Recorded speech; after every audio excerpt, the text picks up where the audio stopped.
Good morning. Thank you for joining me for another 5 good minutes with the Word. I'm Barry Bryson, and we're continuing our study of Luke's Gospel today. And we're going to be in Luke chapter 6, and we're going to begin looking at verse 17 through the end of the chapter, verse 49, which is known as the Sermon on the Plain.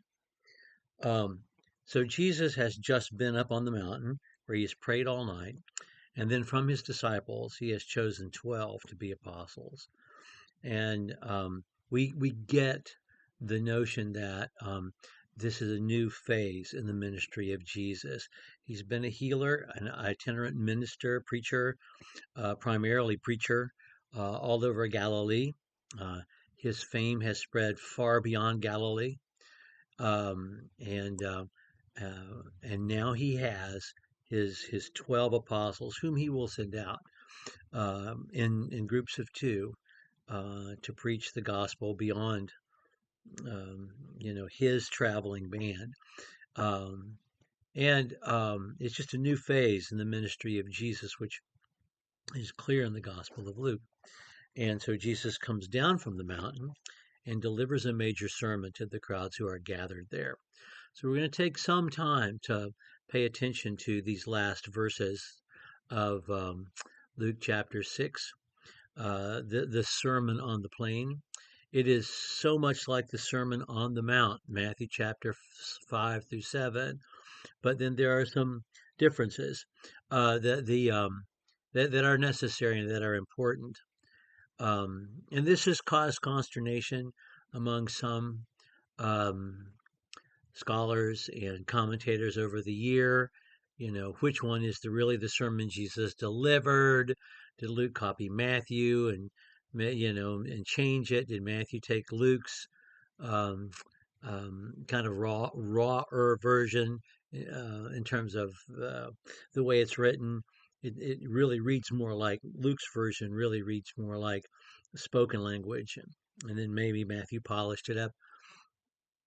Anyone who has heartburn over the differences and the similarities between the Sermon on the Mount and the Sermon on the Plain has never preached, not for any length of time, because preachers who have sermons that they preach more than once because it's a keeper always change it. It's never the same the second time.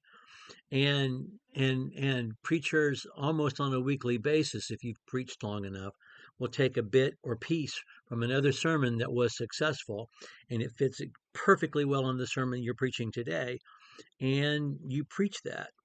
And you know this, if you've gone to church for any length of time. You certainly know this if you're a member of the Manassas Church of Christ, because I just finished 32 years here.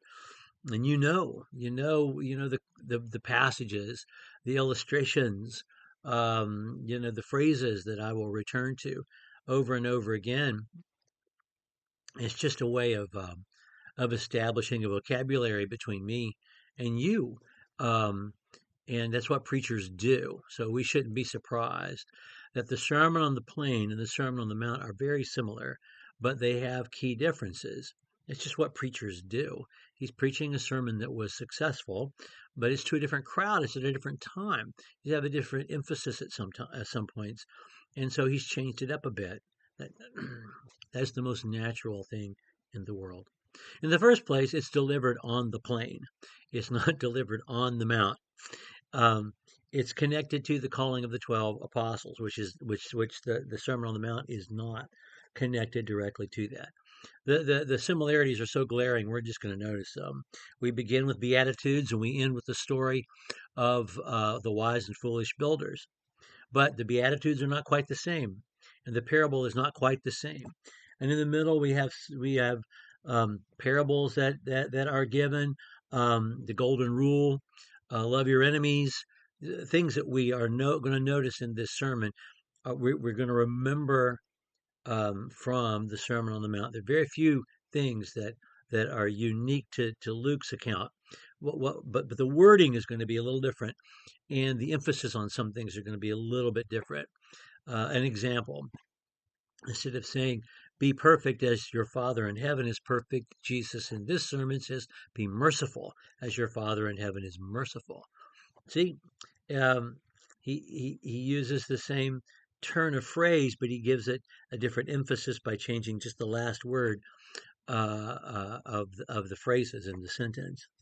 And so that's what we're going to see in the Sermon on the Plain. As I said before, the Sermon on the Plain, um, unlike the rest of Luke, which is the most polished Greek in all the Old Testament, the Sermon on the Plain reads like a transcript, like someone was there taking notes, and it's not in any way polished for publication.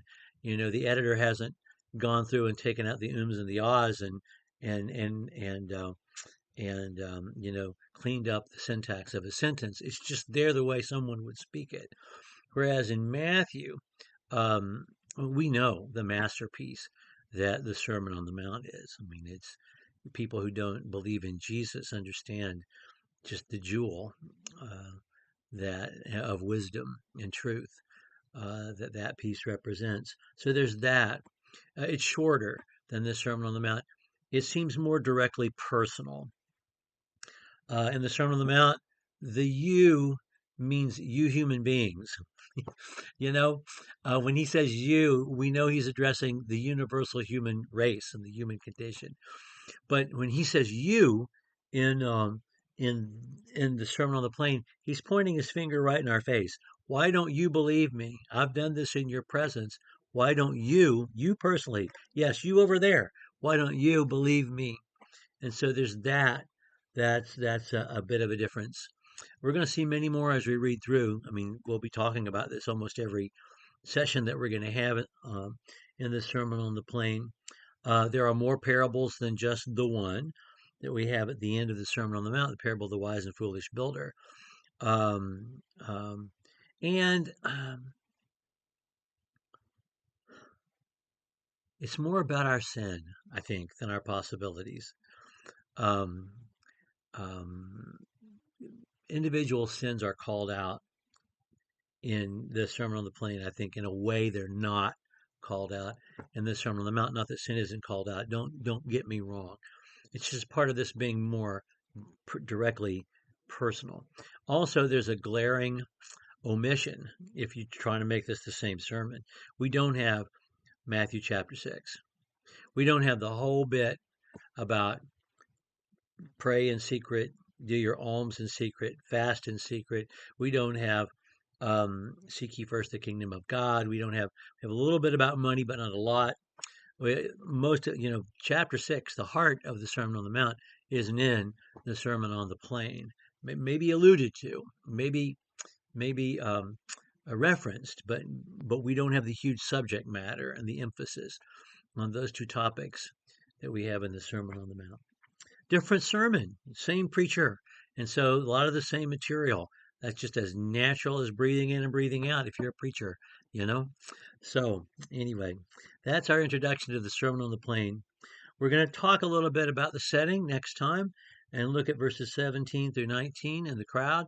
Compare that to the setting of the Sermon on the Mount, and we'll talk about that next time. Thank you for joining me for another 5 good minutes with the Word.